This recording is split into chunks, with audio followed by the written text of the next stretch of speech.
publications. Should we try sound? Sound is coming good. In recommendation system, interactive system, and in the application of AI for education. So today he's going to talk about that, personalized learning for AI in education. And well, please welcome him.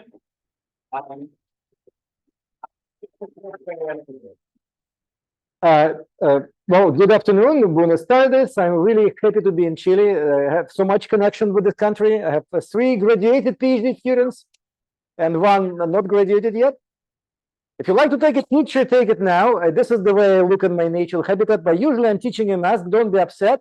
And the class I'm teaching twice as longer. So I hope you're going to be able to hear me on the back in the mask. If not, come closer, right? Some sits. All right, so we're doing, in our lab, we're doing a lot of different work.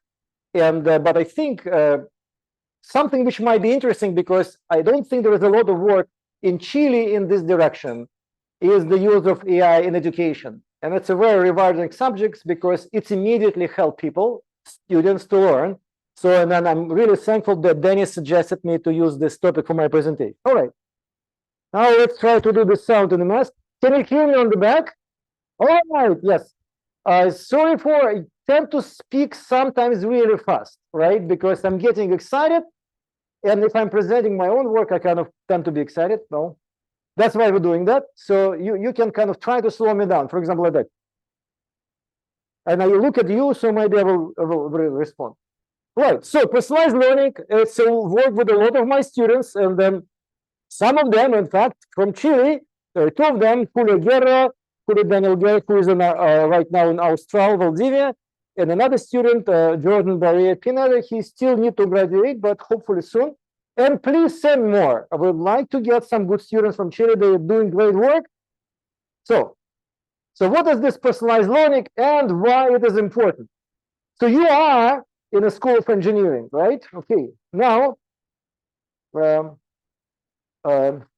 why AI in education might be important? There are several different reasons. One reason is that's where AI can really get impact. So generally, AI is now very well known, and everyone wants to do AI. But if you look for the books for the founders, so for example, Stuart Russell, which published a very famous book, Human Compatible, he in fact argues that AI might get the biggest impact on education. It might not be always fit for a lot of professional work, but for education, it's a great resource. Okay, and it's a very active community. There is a journal of AI in education, so a lot of work is working on them. But as I say, if you're engineers, that's what probably you need to care. This is the 12 or 14 engineering challenges which National Academy of Engineering suggested for the 21st century. Something like a secure cyberspace, and then prevent nuclear terror. But what is number 1 in that list? And it's like the real list, it's advanced personalized learning. So the National Academy of Engineering also believes that personalized learning, which is usually done by using AI in education, is really a very important thing for us to do in 21st century. And I'm kind of really glad that we started in the previous century and get some good results with that. So what is that personalized learning? So there's a lot of different ways to do it, but overall it's all the same in the overall architecture. That means that we need to know something about the student. So when student is working with the educational system, the system watches what the student is doing and try to build some kind of a student model. It's a special type of user model which usually get data about the student. Most of the time, most important, the knowledge. It tries to understand the current knowledge of the student on the specific domain. Also, the system has knowledge to teach. So combining what needs to be taught and where the student is right now, they try to decide what is doing the best right now for the current student. And then maybe a lot of different things because there are different systems. And then present them something.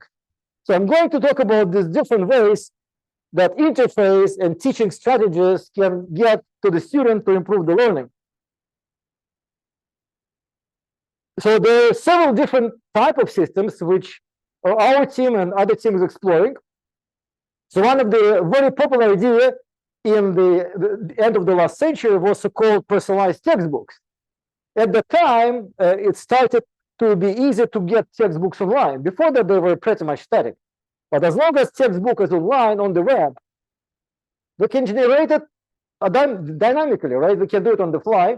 So one of the ideas which our team and others exploit is personalized textbook, which instead of being normal dynamic textbook, try to tell you what are the good things for you to do or not. This is, for example, red bullet, which means that's chapter for the book you're not ready yet. Read this first, which they're green, and this with the check mark you already know. There is no point to go back unless you want to repeat. So this is a very simple application of personalization. When the system shows what the system knows about you, these are the concepts known to you. You see small check marks, these are not. One type. What else? And again, I'm talking here in the Spanish-speaking audience. This is the Spanish system. Well, even the name is Spanish. It was done in the University of Malaga, Spain. And this is adaptive testing. Another way of adaptation. We know what student knows right now. And our goal, with minimal number of questions, try to identify the current level of knowledge. Adaptive testing is a big field of work, and there are a lot of different ways. And in fact, the exam to American PhD programs, GRE, is done adaptively. Although the CIETE system, and you're very welcome to examine it because it all has a lot of data in Spanish, is much more advanced than GRE in the United States. Well, it could be, for example, personalized tutoring, where the system tries to see what the student is doing and try to provide feedback in every state of the process. So here, for example, is a very famous Carnegie Mellon tutor, the reading tutor that listens. Student read aloud, and the system checks how well the student reads and provides feedback, corrections. So adaptive feedback supporting student doing is a very famous, very popular topic of research. So now there are many other ways. The question, what do you think is the best use of personalization? For my own team, I was grown in Soviet Union, and we've been really in kind of working with this so-called Vygotsky theory, zone of proximal development, activity theory, and we believe, and apparently people in the United States believe too, that we learn by doing. And this is I'm not sure I can convince you with the citation from a Russian psychologist. This is a citation from very famous Nobel laureate Herbert Simon, and I had the chance to work with him for 1 year when I was a postdoc at Carnegie Mellon. He clearly believes that we learn by doing or thinking, right? Not quite by reading, for example. So if you like to students to learn and change the knowledge, you need to engage students doing something, right? With doing and with learning. So that's why learning by doing is pretty much the normal way of learning. However, there are some issues with that. So everyone might be learning differently. So while you all need to learn by doing, what exactly you're doing matters. Something might be very primitive, and it's not really much learning for you because you're doing same thing again and again. Something might be too challenging for you right now, and as a result, you might waste your time when you're trying to do that. So we need to give student at every point something the most beneficial for the student right now for the student knowledge. So it requires the personalized learning system to work as a good juggler, trying among multiple things, the right things for the student at the right time. So that's kind of motivation for us. We need to engage students in doing things, learning by doing, but we need to give them things to do in a personalized way. It's not happening very much in the current educational system. Whatever type of system you consider, the amount of doing and getting reaction from the system is very limited. Homework in the normal classes and assignments are usually assessment-based. You do things because you get a grade for that. You can get homeworks, assignment, exams, but that's really not enough. So for some students, they need to do 3-4 times more work, and they need to know what to do, and they need to do it more frequently. So as a result, the assignment system is not supporting that approach. So MOOCs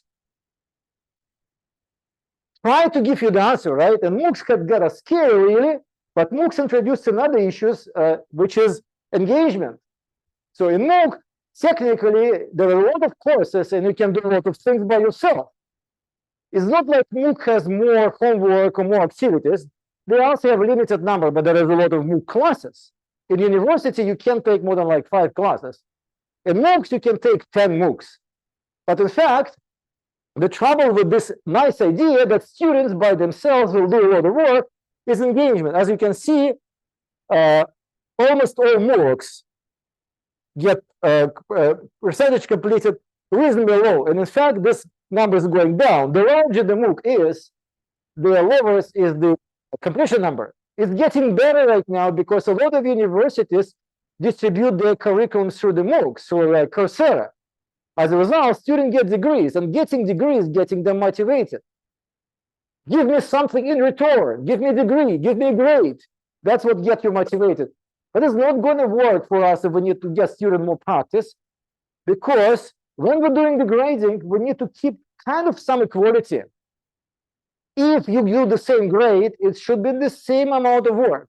It's not fair to give a grade for weaker students who are doing 3 times more work than like good students get, right? So grading assignments, MOOC or not MOOC, are not going to work. So what we really need to do, and what our team is doing, is to call personalized practice. That means engaging students in doing things, giving them the right thing to do in their additional time. And that's why the issue of engagement, as you will see, get a problem. So generally, it seems to be a good idea. We give a lot of things for you, and you can get a recommendation from the system just to do the right thing at the right time. Oh, great, right? And if you are really weak students, you will get a lot. If you're good students, you will get a little. And everyone gets really great. So, well, and why now CS education, by the way? Because I'm going to talk about topic on CS education. CS education is a really unique domain. Everyone likes to get a CS major now, or something like that. The program in computer science mushrooming, they can't even get to capacity. Everyone likes to get the programs. The most active majors in places like Stanford is computer science. The strongest student with highest test grades are also computer science students, right? For example, in my university, they're better in engineering. Usually engineering, we're the strongest student with strongest test grades. So in the United States, we need to take SAT tests in school, and then as a result, in the university, get and say where the best students are, highest SAT grade. So engineering used to be, now computer science. Well, which is kind of, in some cases, engineering too. All right, so that's why we want to do that. Now the question of engagement is not like people in computer science education were not doing anything useful. In fact, they produced a lot of nice systems which support practice. For example, the visualization system. You can run your code and see visualization. You can explore that, change the code, see more work. There could be automatic grading. There are a bunch of systems which can solve problems just by yourself, right? And get support. You don't need TA to grade. The system will grade you automatically. So there are worked examples tools which allow you to explore code examples. Main troubles with that this kind of approach find you some self to do something and do it for yourself, turns out not to work. All of the tools which I mentioned have been doing really well in the lab studies. When students have to use the tool, that they get a good knowledge gain, right? Pre-test, post-test, they learn. Now the faculty say, wow, we have such a nice tool. Use this tool in your spare time, and we have significant results. If you do it, you get better. What is happening? Nobody is doing anything. First of all, they don't know what to do. There are too many things. Second, well, it's kind of, well, why should I do it? There are so many nice things. There's a good weather. I can play football. My girlfriend wants to meet. Well, life is busy. So what we need to do, essentially, we need to find an infrastructure, find a way that enables students to do work in a personalized way, and yet getting engaged. Fortunately enough, these two parts seem to be connected. When students get personalized opportunities, they see that it's not going for nothing because they get exactly what they need. It's not hard, so they're failing. It's not easy, so they're wasting time. It's just what they need. So they get more engaged, And as they get more engaged, they do more work and they get better knowledge. So that is kind of a really nice circle, but it's a challenge to organize that. So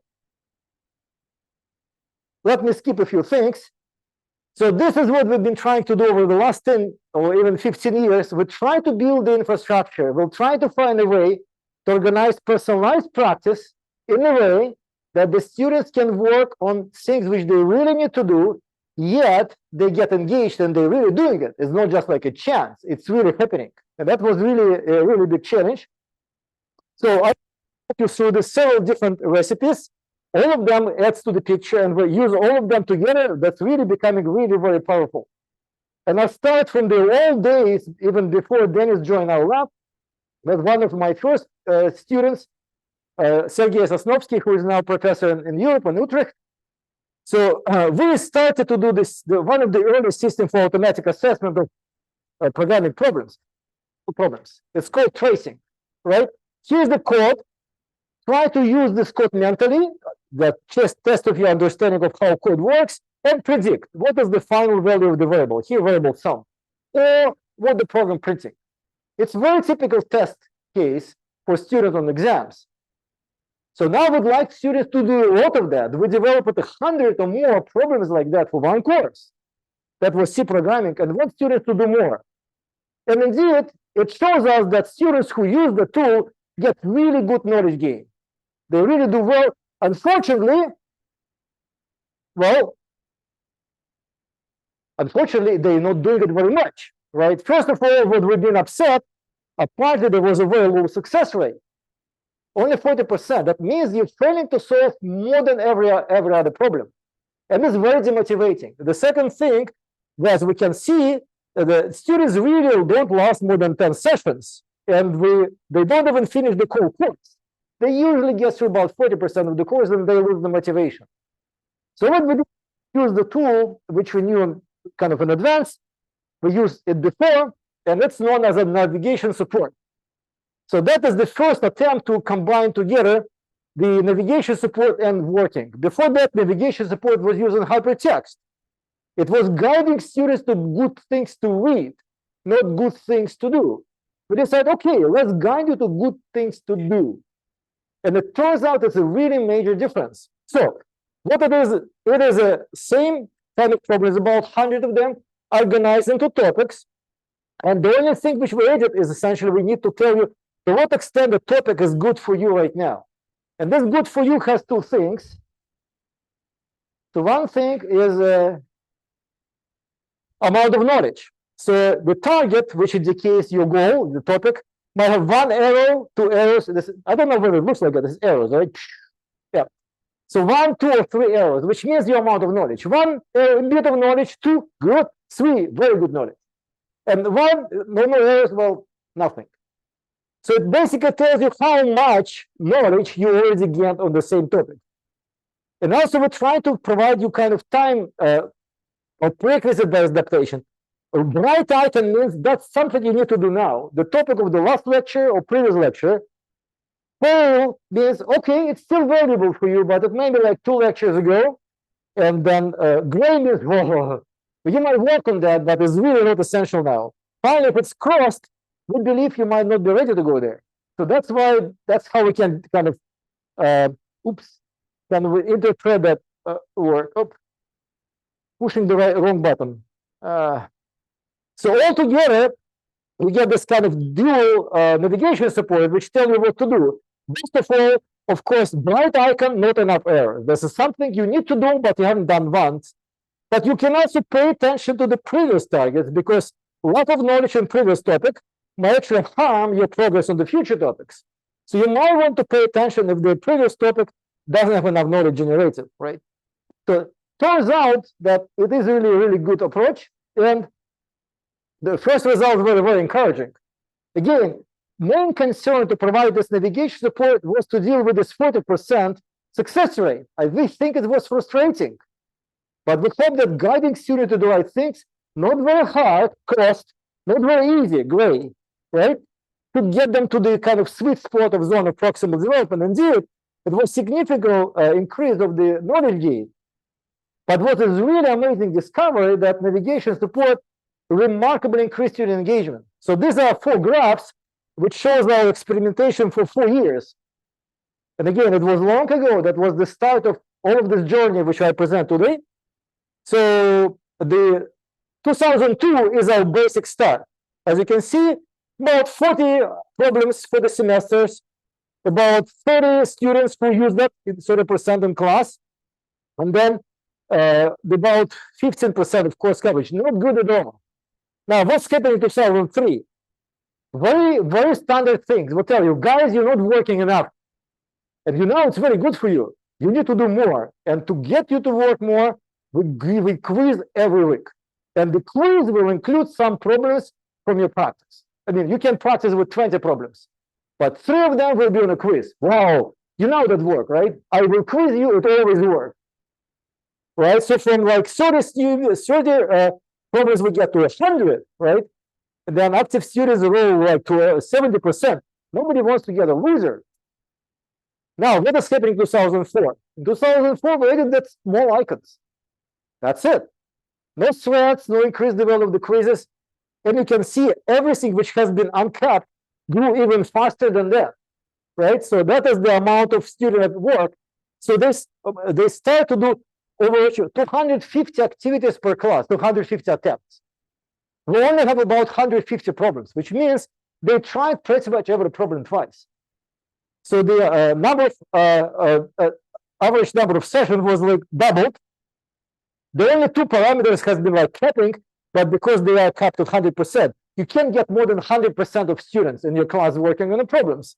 But it still was increasing quite notably. And course coverage also capped at 100%, but we increased it from 40% to almost 60%. Not by threat about the quizzes and grading, extra work for us. No, just by adding that strange thingies, right? That was kind of interesting. So apparently, that was providing a very strong motivation. First of all, we're telling what is there and what is missing. They see what they need to do, where they haven't done enough work. But then it was a sweet spot, something which they can do, and it's just the right thing, just the right complexity. Okay, good. So results were so unusual for us because usually when you get results in education, you report things which I showed you before, like this. That is a standard thing. It's growing a little bit, it is significant, we reported, paper accepted, everybody's happy. Things like that, not really happening every day. From 100, right, it get to 100, 250, 2.5 times. That's just not happening in education very frequently. But maybe it's a quirk, right? We don't trust ourselves. We did it once again with C programming, same results. We decided to implement it in Java, same results. We implemented it in SQL, same interface, right? We're kind of guessing it better here. You can see that we also remind you which questions you've done, not only which topics. And again, same results. The growth of student engagement was twice or more just by using these magical icons, which guided you in a personalized way to the right problems to solve. Well, that was really good discovery. And then we then increased the number of questionnaires at the end of the class. We're trying to figure out, are you happy about that? And it turns out that not only it really works best, students actually like that. Again, which is not a usual thing. Very frequently, you show that that works really well, but then you ask students, do you like it? They say no. So students don't know what is good for them. Among 2 options, they select some, but then another option turns out to be more efficient. So in this case, we kind of were in line. Students really very much better about this personalization than before. And that is a reasonably simple technology. Okay, what can we do on the top of that? Next step. Well, at that time, our team was really working a lot on social technologies, starting with my student Rostov Farzan, and then other students, and Claudia was also doing social technology. We know that social comparison and social technology engage you. That's why you spend so much time on Facebook and other kind of social systems. That's where the people are, and people engage each other. So to increase engagement, we decided maybe we need to engage a social mechanism. And the social mechanism we use here, it was known as social comparison. So social comparison that we engaged was really simplistic. we decided to change the open student modeling to open social modeling. So that is, in fact, open student modeling, right? These arrows this is your model of knowledge. Unlike other systems, which has this model inside, under the hood, this type of system show where you are. Good, okay, good, okay, okay, very good, not good, right? We show you what is the knowledge are. It's open model. Now, would it work if you see how other students are doing in the sense of knowledge? Not like John solved 5 problems and Frank solved 3 problems. That is cheap and easy. But how much knowledge John and Frank gain, and not just overall, but all of the topics. So we try to do it in several iterations. Turns out to be really think, right? General idea is very simple. You have a model, right? Everyone else in class has a model. Let's compare them. That was our first attempt, miserable flop, but we published a good paper. So here all of these are topics, right? This is, for example, objects 1 topic. Here, the amount of work, the larger, the more, the color is a success, right? And here you, orange, and everyone else. Can you make any sense of that? Right. Neither do students, right? Good. But it was an interesting attempt. And as I say, well, we published a paper. And sometimes it's really more interesting to publish a paper which failed. In our cases, for 2-3 papers where we fail to do what we want, we get more citation than we succeed. When we succeed, it's something which you expect, right? Okay, good, we'll cite you, maybe. Now it's supposed to work, and it's not working, we don't trust you. Let's cite the paper and try it ourselves, right? In fact, we did it. Our first paper, which has about like that, it's basically show that open model is bad, but it's a different type of open model. We see the research in Sweden, and we really were all in about open modeling. And we see in Sweden it didn't work. We said, no, these guys are wrong. Repeat it to the game and show even at larger scale it doesn't work. It's harming. It's not only not working, it's harming. And that's actually a very well-cited paper. Well, unfortunately, not this one, but at least we published that. So the really good success came with a different visualization. And that's visualization has been created in collaboration with my colleagues in Germany. And that is the so-called parallel perspective news. Very different thing, but every sector here is a topic, not arrows, right? But the colors. So, for example, this is Boolean expressions. This is your state of the knowledge. Red is not good, green is good, and gray is kind of really bad. So, or brown is bad. Gray, something we shouldn't start yet. It's terra incognita. So this is you. This is another student from the class. You can see that generally you're really very well behind on multiple topics. You can compare yourself to the whole class. You compare yourself to a student. And overall, it looks like this. Right? So, but it's not only the comparison. You also can use it to access the content. Before that, you click on this icon with arrows. Now you click on the segment, and you can get access to all of the problems. And also we can tell you which problem is good, which is not. So not only you can see where you're lagging behind, you can do something about that. That's really important, because open modeling has been done before, but we combined open model and navigation support. Before that, you see, okay, I mean, like this. Oh, John is better than me. That's bad. What should I do? Right. With this kind of interface, you okay, I'm behind John, but look, I have 3 more problems to solve. Maybe I can go ahead of John and match the John at the same time. So in fact, you can even see not just John, you can see the whole class, you can see other students one by one. And this visualization was really good because it's very easy to match 2 pictures. They're very irregular, so they're very easy to match. That's the cognitive thing. So that was a really very nice design. And it really shows that, well, I mean, don't want to show you the data, but it was really very significant impact on the student work with the content. What was missing is it was just one type of learning content. And at that time, I'll show you data a bit later, right? But at the time, the main challenge for us was how to engage students to work with more types. Here, were only one type of content, problems, right? Same problems. Here also one type of content. And here is one type of content. But there are multiple type of activities that you do. So here we give you the same activity, we only change what kind of problem.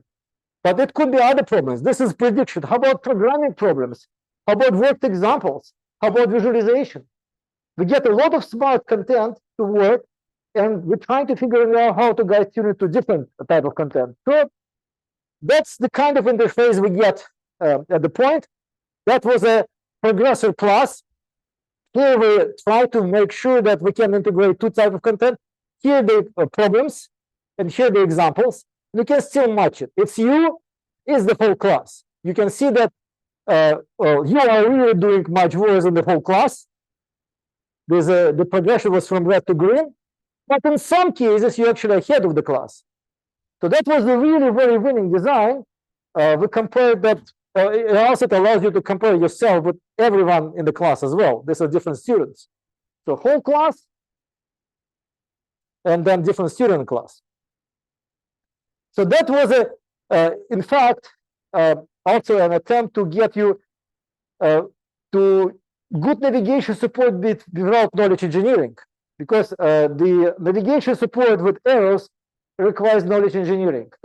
Domain model, prerequisite relationship, that was hard. We decided maybe you don't really need it, just follow the others, no knowledge. And in fact, it's working really well. That was a progression for using the same type of problems over the multiple type of the system. And you can see as we move from QuizJet to Java Guide to Progressor and then to Progressor Plus, everything was kind of getting better. Students get more work doing, and specifically Progressor Plus demonstrated that you can engage students to do two types of work. In old Progressor, the questions have been supported by navigation, but examples not, right? Now, question examples get boosted altogether. Students see what is missing, they see what others are doing. So the amount of work, time spent, and then knowledge gain was really getting much better. So, and then success rate, remember, all bad times when it was 42%, wow, we get to 71%. And actually, it's kind of the right one. I believe that the right success was about 2/3. You fail every third problem. If you solve all of them, that's too easy. If you fail about half the time, it's too hard. It's frustrating. So when you get it to about 66.66 is the right number. But don't cite me on that. It's like my experience would really need to get a study for that. And now, to more recent work, from all of this experience, we finally get to the open source tool, which you can use as yourself. And now with this tool, we can support 4 different domains: C, Java, Python, SQL. And we get huge volume of content. And now we get large NSF project, but we're using that as a part of infrastructure for computer science education. So that was the same design as we see before in Progressor Plus, but we wanted to help students to do the comparison. And most of our work is now based on this interface. So I'll show you a bit more details about that. So here, it's again topics, and different courses might have different topics. It can be done for every course in different ways. So this is, for example, C programming, or Java programming, verbs and operations, Boolean expressions, functions, strings, exceptions. There are a good number of topics between 15 and 25. Again, we get several courses for that. Now, this is how you're working, right? The darker is, the more knowledge you gain. This is how the class is working. The darker is the hardest, but it's hard to compare green and blue. So we get the comparison row. If it's more blue, then kind of class is ahead of you. If it's more green, you're ahead of the class. And you actually see when you're behind and when you're ahead of the class. So when you click on a topic, you can open the problem board, and here all of the activities you can do. That was probably about 10 years ago. We get only 4 types of activities. Now we get 6 for Python, 6 for Java, and 4 for SQL. And we're kind of not working very much with C programming. Nobody wants to do C programming anymore. All right, so when you click on a specific problem, you get the problem loaded. This is the way this infrastructure works. Again, it's very generic, can be any type of topics. We get authoring tool to connect content to topics. We can, if you like to use the system, you can do that. But my goal today is to show the result. So this is basically was a reincarnation of the same idea. It's not review research development, but based on this reincarnation, we started to look at more advanced topics because now we have a platform which supports more advanced research. We finally know how to do it. Now we can do more. So we try to do concept-based recommendation open source. So so far we already get navigation support, topic-based adaptation, open social learning modeling, focus visualization, right? And now we can do multiple content types. This is two things which we still do. And let me show the way it is done. Yeah, I'll probably skip. This is really good data from the very first study with the system, which shows that it really social comparison works well. But mainly, I think social comparison increasing the engagement. So this is the engagement data for this version of the system in database. We have a very clean study, 2 large groups, and we can see that the version with social comparison started winning at the beginning.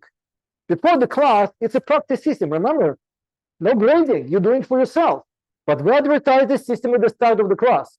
We show the system and see what's happening. If the system has social comparison, other people like there, almost 80% of the students start in. And well, I mean, they will suddenly drop it, but not with a very high rate. If there is no social comparison, about 30% of the students start only. It's just not exciting for 70% because they're alone. There is no people. It's just like Facebook, where you provide your stream, but you don't see anybody, right? Nobody is going to use this Facebook. Facebook is about being with people. So partly educational system too. But even if you by percentage, assuming that 100% of students started, you can see that system without social comparison losing students faster. You get more work. It's never keeping the same, of course, but you lose your motivation much slower than in the case where you're just working alone. So social comparison is a good thing. Just be careful. This is our first study. It turns out it's very cultural. So we get the first study with the American undergraduate students. That was the result. Then we get a study with American graduate students. Do you know who's American graduate students? Mostly Chinese. Wow. That is really nothing compared to what we get on the graduate students, because the amount of work with graduate classes work like 5 times. Because apparently in China, the way they get used to study, who is the first, right? And as I hear from my own PhD students, every week they get a grade of students, who is number 1, who is number 2. It's really very important to them to be on the top. So social comparison just driving them crazy. On the other hand, we get studies in several countries. The other extreme is Finland. In Finland, yeah, it's kind of social comparison work better, right? We kind of see it, not even significant. And again, system education in Finland is very different. Students really rely on themselves, everyone making their choices. They can choose the grade they like to get for the course. They can say, for that course, I'm getting C. Hey, professor, what should I do to get C? Professor have to say what should be for C. And they can decide, right? For this course, I want to do C, for this B, for this A. So a lot of decisions they make by themselves. So in Finland, yeah, other people kind of motivating me a bit.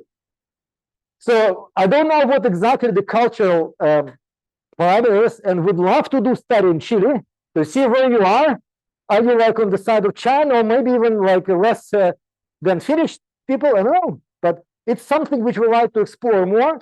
And some of our colleagues in the Netherlands try to explore this topic with MOOC, and they discovered the same thing, but we still don't know which parameters of the national, I don't know, culture, education culture impact that. So social comparison work, but differently in different countries. Remember about that. Might not be silver bullet and you're in Finland. All right. Now, a few more things, and I'll show you 2 more, then we need to have time for questions. Thing number 1. What we have here, we have knowledge model on the level of topics. Topic is a very core thing. We have like 20 topics per whole course. But in fact, unit of knowledge, or KCs, knowledge components, which students learn, are much finer grained. And in Java programming class, we get about 150 of them. So in fact, what we can do, we also can show you progress of knowledge on smaller, much smaller units of knowledge. And it turns out to be quite useful, not for increasing motivation, but for helping you to choose the right thing to do. So that is just basically fine-grained open model. And this paper, which was first authored by another Chilean student, Daniel Guerra, get best paper awarded user modeling conference. In fact, 2 Chilean students. I think that was the secret. I need to publish paper with 2 Chilean students first author. Then we get best paper awards, right? So, but anyway, it was best paper awarded user modeling, and we try to get more with that. So this is one of our design. Navigation support is a way for you to decide which problem is right. In the past, navigation support was kind of blind. We say, this is green, this is red, this is yellow. Why? So in this situation, we try to guide you why. And if the student try to be good to solve the problem or not, the system tries to provide visual explanation. So it's probably like medium, but close to hard. And the reason is your level of knowledge. You can see that for some of the concepts, you have almost no knowledge. For others, you have little knowledge. And none of the concepts which you need to know to solve the problem is over 60%. That's going to be doable, but it's going to be kind of reasonably hard. And this is also another demonstration that every amount of information has a limit. So that is once, we're using this design once. This is an attempt to do social comparison for concept level knowledge. And apparently here, 20 things, social comparison easy, engaging. Now, here, there are 150 of them. And if you provide social comparison, you double them. 300 data points, yeah? There is 300 alone. No, that's not going to work. So that's the first time we registered a kind of decrease. When we provided so much information, students get demotivated. It was really hard for them. Since that, no social comparison for concept level. It has limits. You can compare yourself to others, but not on 150 points. All right. But the idea here that was really very successful, and what we find out, however, that it's sometimes very hard for students to make sense of that. Yeah, the data is here, right? It's not enough knowledge here, not enough there, right? Okay. So what we decided to add on the top of this visual explanation, which is there, we decided to add explanation in words. So we say, okay, this is a good problem for you because, and we explain in fact why it is, right? So now on the top of our usual navigation support and social comparison, we also get recommendations and we get explanations. And explanation I'm working in 2 ways, visual. Well, again, remember that part is not good, right?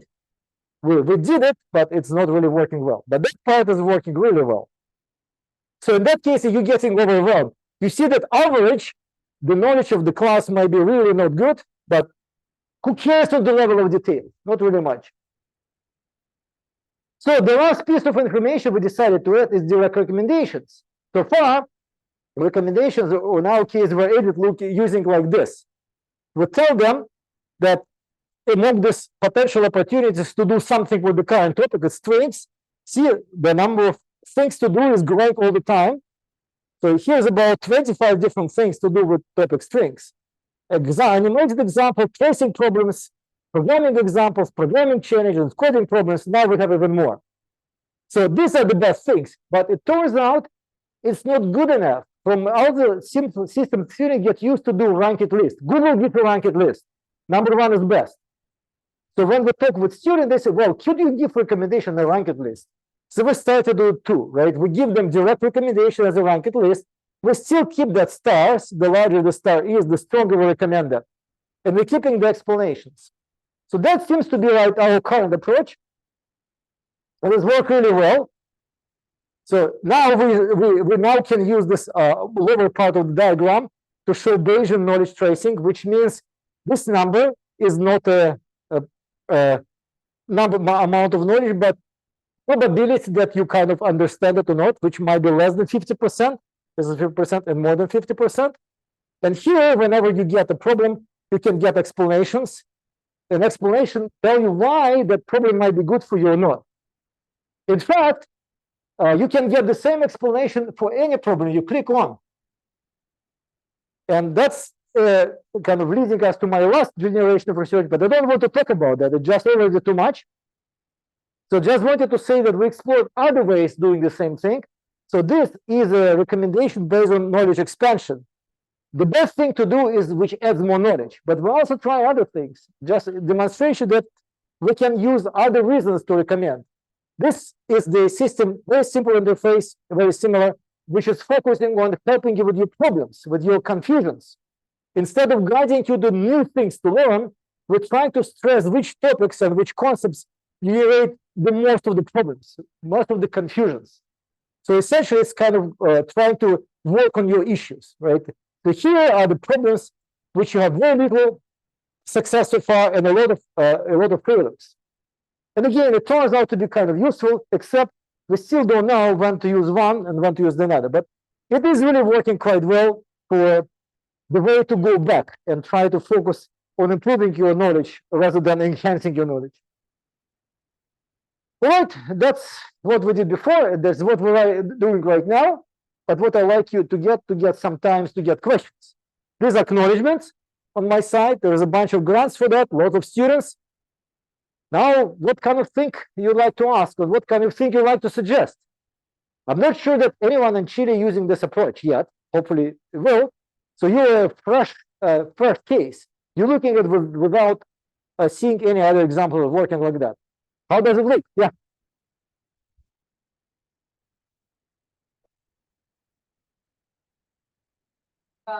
People compare themselves to others and so they do better.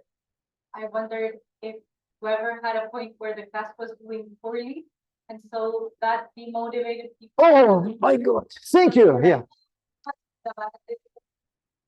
Like not comparative frequency, but like absolute frequency. Excellent. Would you like to do a PhD in the United States? Yeah. Oh yeah, that's a great point. And one of my current students working that, it's a really big thing. And one of my former PhD students, who is now a professor, Professor Farzan, was really concerned about the same thing. Social comparison can be motivating, but can be demotivating. How we can do it to be motivated, not demotivated? We try multiple things. We'll try to avoid comparing students based on grades. Grade is kind of external assessment, right? And it might be like I'm smart or not. John has grade A, I grade C. Oh, I'm really dumb, right? John is smart, I'm dumb. What I can do about it? In our case, social comparison is the amount of work you do. Surprisingly, it turns out not to be very demotivating, because when actually that was the interview done by Daniel Guerra, he asked, well, but you've been in the lower part of the class. Was really demotivating? No, but I know that I wasn't doing anything in the system. I did really very little problem. It's not a surprise for me, but it was a surprise that I'm not the last one in the class. Kind of was motivating. But generally, you're right. So what we're trying to do right now, we'd like to do personalized social comparison. We'd like to find you the peer group with whom you like to compete. Now, it's really what is being done, for example, in exercise application. You're not competing with everybody when you're doing exercise in your feet or other kind of thing. You can choose your peers, right? And you can see where your peers are. You're competing with people you know and trust. But we're just starting to doing that. So, well, it would be really nice to explore it more. Yes.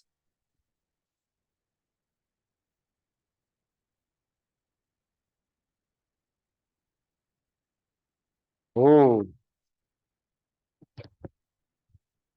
So applications being really useful for big courses, online courses and stuff like that.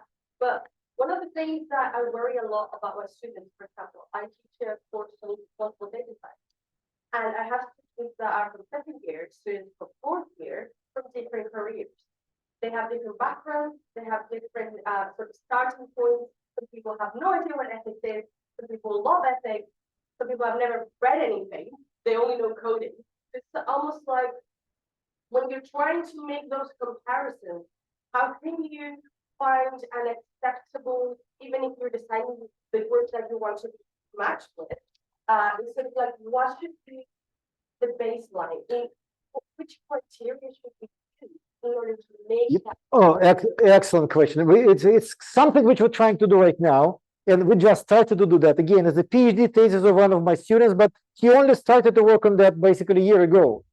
It's a really good point. I think we need to combine student-driven social comparison when they actively select for their peers, but with system recommendations. What does it mean for you, a peer? For example, if you have a class with students with multiple backgrounds, which is happening a lot in computer science classes, maybe I should compare myself with students like me, like students from English. I don't want to be compared with computer science student, right? My major is English, but I take computer science class. Should I compare myself with other English students? Or maybe I'm the first year student and there are like third year students in the class. Should I compare myself with first year students? Or maybe first year and English major, right? There should be some element of student control who my peers are, because without that, it's really unfair. But I think it might be also very complicated for the students to do it. We need some kind of personalization suggestion. So AI and humans need to work together. AI might make suggestions, but humans choose. And then we can see, I didn't really stress on that, but the motto of our work is human-centered AI. In all of these cases, AI is suggesting, but decision is up to the human. We don't trust AI to recommend. In most of the other work, AI just gives you one thing to do, and it's supposed to be the best for you. There is no choice. And that's really bad. And we have several cases that would show that's really bad. AI is never exactly right. And very frequently because it's not getting complete data. When we model the student, we only collect data from that system. But the students work alone, they read, they can practice outside of the system, they take classes, they have no idea about that. So a model is not exactly right. Unless you get the student the right to choose an explanation why that thing might be good or bad, you can really harm the students rather than help them. So just like in social comparison, it should be human and AI working together. Yeah.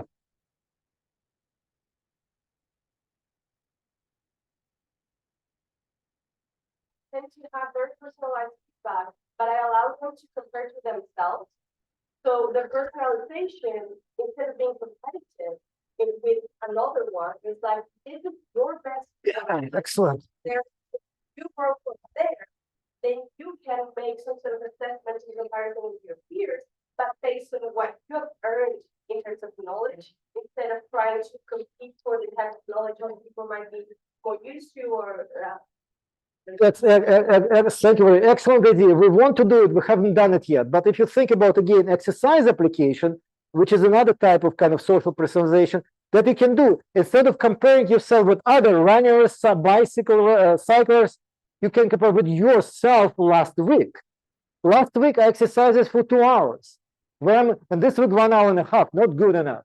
So I can compare with myself in the past, but I might compare with others. And in fact, the modern system, which has a lot of users and a lot of knowledge gain from the users that allowing you to do that.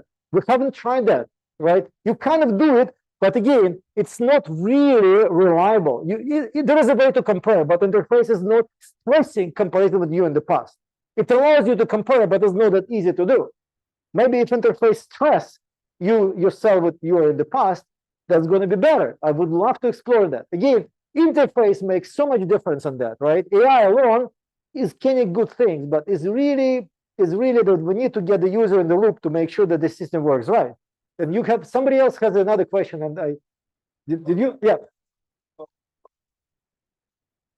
Something that's really got my attention about this talk, and it's about gratification. And it reminds me of a tech talk I watched last year about how Duolingo is building their app.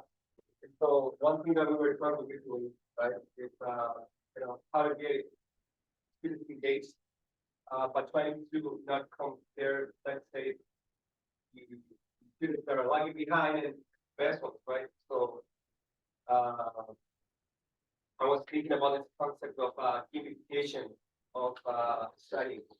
So what a lot of games do and Duolingo does that they can increase their engagement when it comes to English learning and other languages, or they divide in leagues.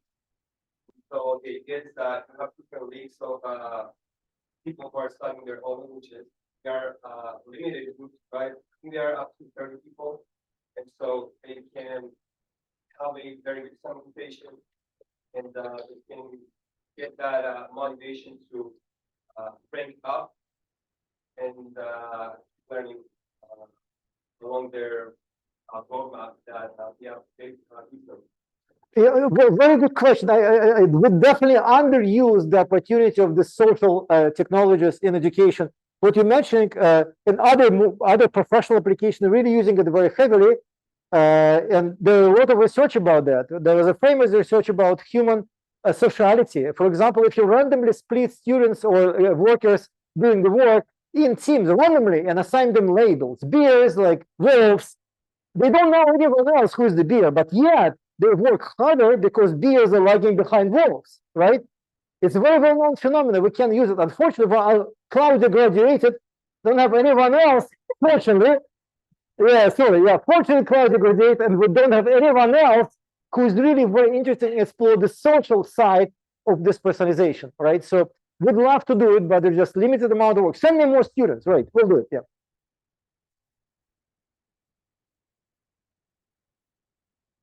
Quality of color. Like, Huh? what function in the user are we trying to create? Like, do we want to make things red to make us impulsive? Because is being impulsive something that drives our work? Do you want to feel satisfied when you do something? You want to feel calm? Thank you. That's a really that's a great questions, right? So the deal here is we kind of work on human in AI collaboration, right? But it doesn't mean that we assume that interface immediately great. Before doing these interfaces, you need to get normal HCI-based studies, and we usually do it in several iterations. We do, first of all, the design session when students and well, not for long, like for the last 6 years, right? We get the design sessions when the students and the target students, right? My PhD student and I will discuss what we would like to achieve, how to achieve it best. Then we get a second session where several designs being compared, and they can choose the best one, right? And then after that, we can get a normal user study. So, and that is a very important message. Suddenly, people who do intelligent interfaces assume because they're intelligent, they immediately become good for the users. But it's not. The normal ABC of HCI should not be really overpassed. And if you look at Ben Schneiderman's work on human AI, human AI interfaces, human-centered AI, he's really stressing that part. HCI is really very important when you're doing that, right? So what you're telling is really might be one of the goals. To what extent the choice of the color is right, and it might be an issue without that. So one of the things which we can compare. In fact, our current choice, green versus blue, was based on discussion with students. Before that, we get red, orange, right, versus green, and that was students were not happy about that.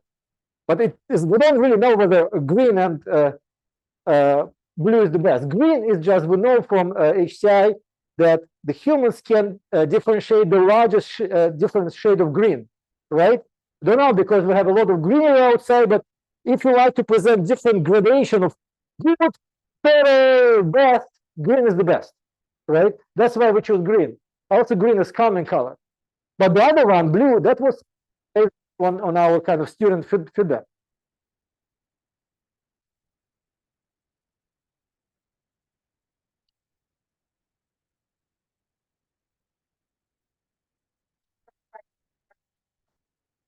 Exactly. Well, and in fact, as I students typically don't know what is good, and we have cases like that.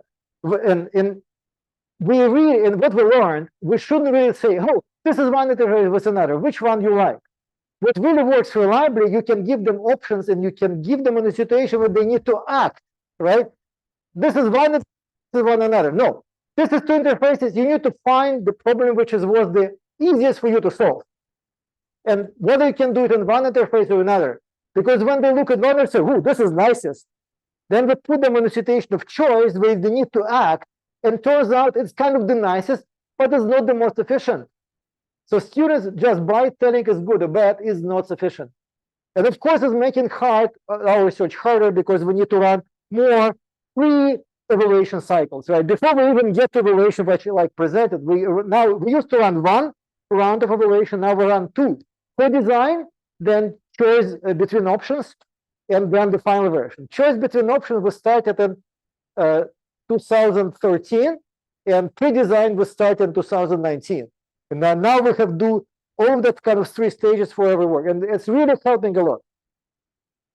Okay, cool. I guess I'm now tired. You? No, not yet. Yeah.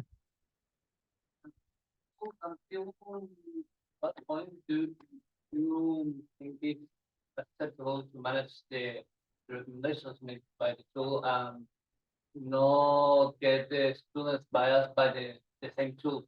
Which is saying, I want you to focus on this option and only this option of this range of options. When they could improve in some ways that the tool couldn't see.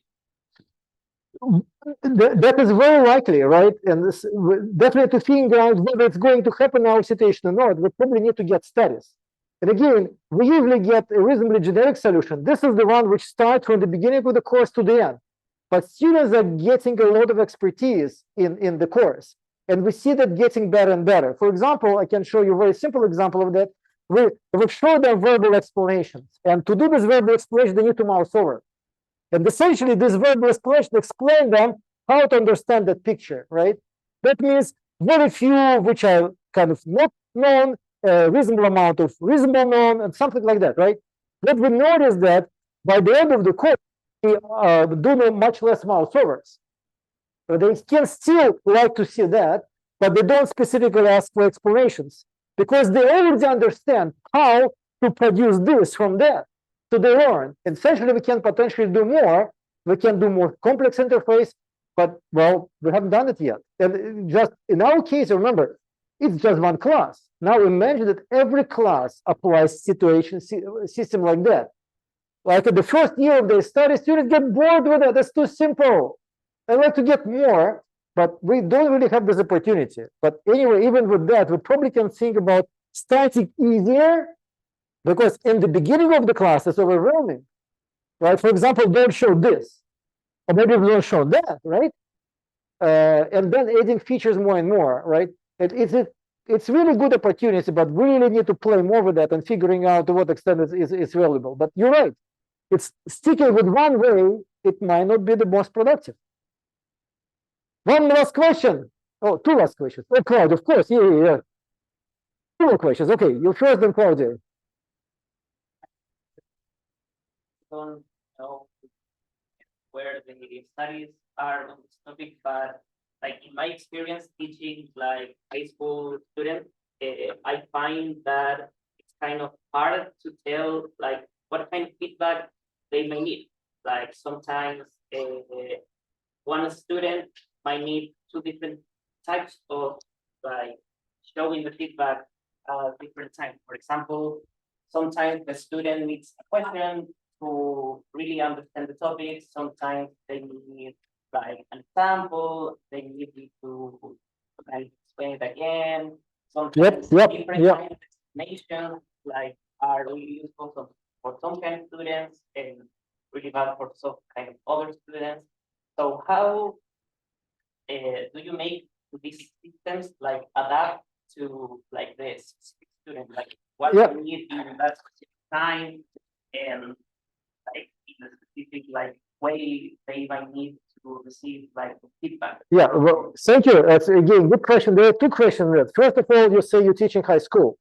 I should stress that if this interface is really working well for college level student, has a lot of agency. They're reasonably mature. It might not be the very interface which is going to work high school and in the middle school. It's just too many things to do, too complex. It works reasonably well for college students, but even with that, remember, we have to remove part of that. The intelligent analysts who work with this kind of displays 24 hours, well, not 24, but at least 5 days a week, they can get much more complex displays, but there is a limit. That is the age grade, right? But in fact, indeed, there could be much finer difference between students. But before recently, we were not able to do it because it's very hard to produce explanations. You need to be NLP, and we don't have NLP experts on the team. So fortunately, with ChatGPT, everyone become an NLP expert, right? So now we're using ChatGPT to see how we can now adapt the explanations. And current grant, which we submitted to NSF, in fact, was not about adapting the recommendations, but adapting explanation. So students need to get different reasons why the problem is good for them. And in fact, knowledge is good or bad for them. So and we just need to explore the opportunities. But now at least the threshold of doing explanations is getting much lower.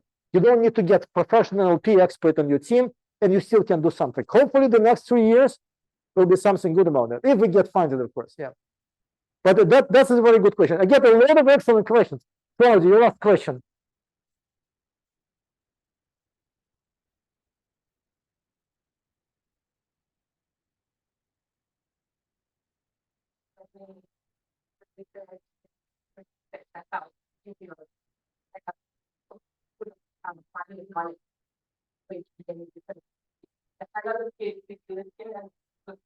Oh, good, good. Yeah. But my question is, looking at the long term, and like, I don't know, 10 years ago, we wouldn't call it human-centered AI, it was called differently. But if you look at this history of different research projects, how do you see that the evolution of AI has shaped the kind of things that you can do in personalized learning, and what you think is going to happen next? Well, I mean, Claude, you're absolutely right. And first of all, I'm not the first one who started with doing this kind of human-centered AI in education. But I was the one who kind of was doing it in a very early stage of my career when I was a postdoc. Because this interface, and it is my adaptive textbook, was already a human-AI collaboration. Because before that, the system don't tell you this is good, this is bad. The system will tell you, read now page 114. That is it, no choice. It is even called the name sequencing. There's a lot of research on sequencing. The main goal is the algorithm, but you always get one thing at a time. We get very nice studies twice, which show it is the wrong way. We would like to get to the limited set of options, and for these options, we can tell you what might be good, what might be bad, but you are responsible for the choice. And we stick to that approach for quite a while. So in some sense, we already learned what is being done, because in the AI community, to some extent was ahead of the, AI and education community was ahead of others. We now talk about explainable AI, transparency, but if you look at open social modeling, which is, we're not the first one who do that, open user modeling. We were not the first one. We visualize the hidden data about you, your hidden knowledge. And the AI and education community was in fact the first one who looked at that. Among other AI communities, to visualize your model, to explain where you are was a strange thing to do, right? So in fact, we were able to leverage. Right now, it's becoming common sense. Of course, transparency, of course, visualization. But we're getting more and more. It turns out visualization might not work very well without explanations. And in that case, we've been following the main trend. Explanations started earlier in the field of recommender systems on other AI, and we realized, wow, in education, we're now behind. And we really see that case. Students see, but they don't understand. So even visualization might not be enough. You need to get textual explanation. In fact, textual and visual works best. And now there is a lot of research which shows that we can adapt how much explanation based on student cognitive features, like the need for cognition turns out to be important. Different people might need different amount of explanation, different types. So we're really learning a lot from the new trends. But it's easier to do it because before we need to say, well, with AI education, we have such a bizarre thing as open model. You're not doing it, but believe it. In our case, it works. Now we don't even need to do it. So I remember when I was doing the work on hypertext, I had to explain to other people what I'm doing. And suddenly the web appears and so I said, I'm working on the web. Everyone understands what it is, just like now AI. So you're doing AI. What is AI? Oh, what are you doing AI? Oh, right. So in that sense, it's kind of nice to have the bigger understanding what we do. It helps, but it also gives us more responsibility. Now we really shouldn't lag behind. We need to watch out what is happening with the general AI field to make sure we're not lagging. We were ahead at some point, but we should make sure we're not lag. So if you work on one type of AI, you really need to look what is happening. And now, not only AI, HCI too. Because AI alone is not working well. We know that, right? And in different fields, it's for different reasons. You need to do different things. But you need to look what can be done better because you engage human. Okay, thank you. That was a very nice concluding question. Sorry for holding you for too long. That was very nice to talk.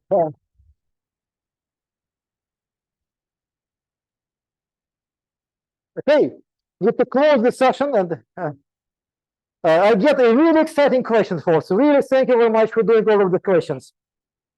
And come to work with us. We have space.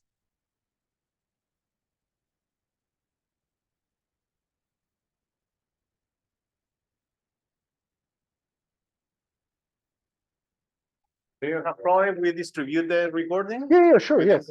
Yeah, absolutely. Send me the link. I can maybe show it to my students. So he's actually doing very interesting system right now, but he's not doing the part which he should do because he did it in his PhD thesis. He did something which is easier than he did on the thesis. So now we can go